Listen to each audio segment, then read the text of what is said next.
দেখো এই প্রশ্নটা কি বলছে যে যদি if 4015 divide 11 is equal to 365, then 40.15 divide 1 was is equal to, এটা সমান সমান কত?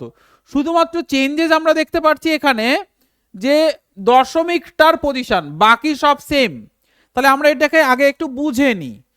এটা দেওয়া আছে, এটাকে যদি আমরা 11 দিয়ে ভাগ করি তাহলে 365 এটা আসবে। আর এই ধরনের প্রশ্ন পরীক্ষার জন্য ভেরি ভেরি ইম্পর্টেন্ট, ভীষণভাবে আসে।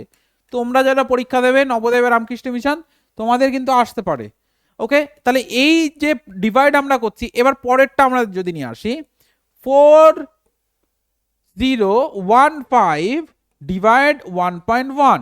তাহলে একটা জিনিস দেখো, আগে তো দশমিকটাকে আমি সরিয়ে নেব, দশমিক সরিয়ে নেব, তাহলে দশমিকের একটা পরে আছে, এর তুলে একটা পরে আসবে, তাহলে আলটিমেটলি এটা কি আসবে 401.5 ডিভাইড 11। এবার এইটা আর এটার মধ্যে ডিফারেন্স কি পাচ্ছি?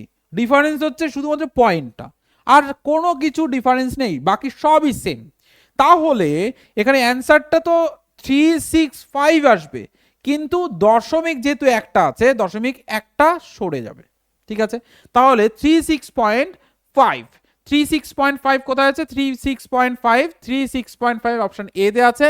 এ হয়ে যাবে এই প্রশ্নের সঠিক উত্তর।